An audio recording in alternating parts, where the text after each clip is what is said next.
Shalom saudaraku, kita berjumpa lagi dalam program Rema 7 menit.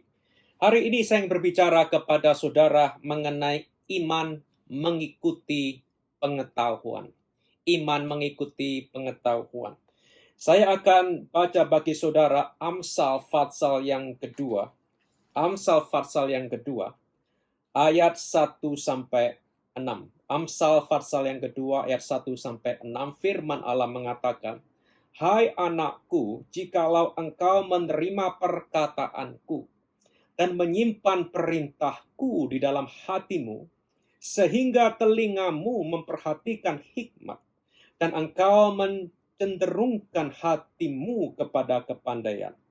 Ya, jikalau engkau berseru kepada pengertian, dan menunjukkan suaramu kepada kepandaian.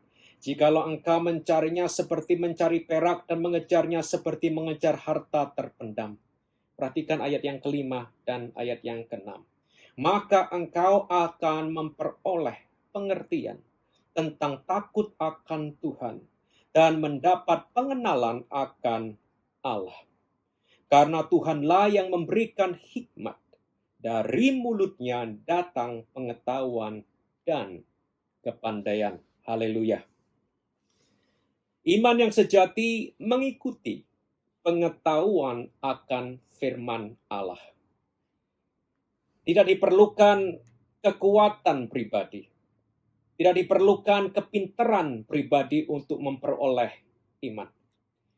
Iman mengikuti pengetahuan.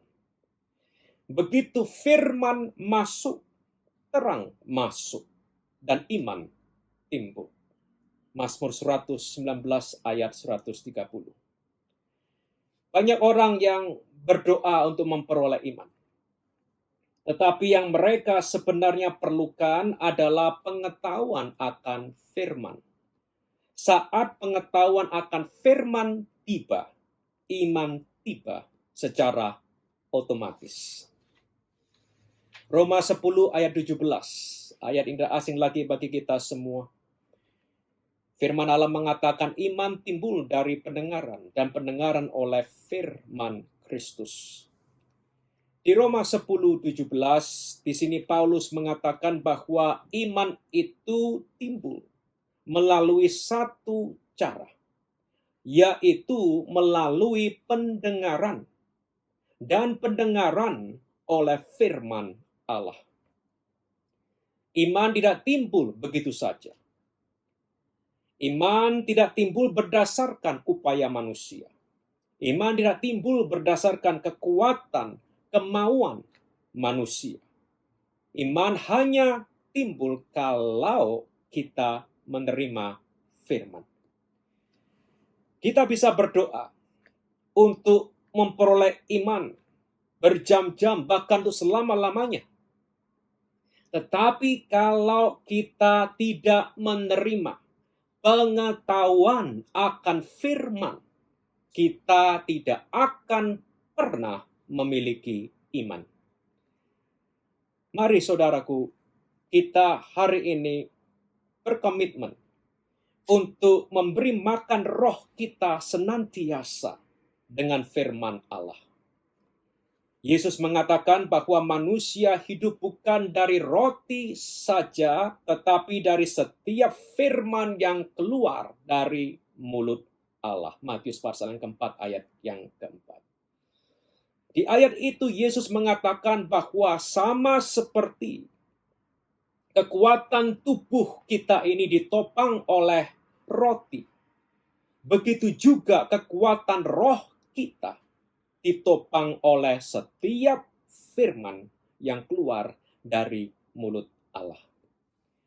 Mari kita antisipasi menerima setiap firman yang keluar dari mulut Allah. Hargai firman itu. Simpanlah firman itu dalam hati saudara. Dan saudara akan menemukan hikmat, pengetahuan, dan kepandaian. Saudara akan menerima iman untuk meraih hidup yang berkelimpahan. Haleluya. Mari kita berdoa. Bapa, kami terima firman-Mu Kami simpan firman-Mu di dalam hati kami. Kami terima dari mulut-Mu pengetahuan akan firman-Mu. Dan iman akan timbul dari pendengaran oleh firman. Terima kasih Bapa, di dalam nama Yesus. Amin.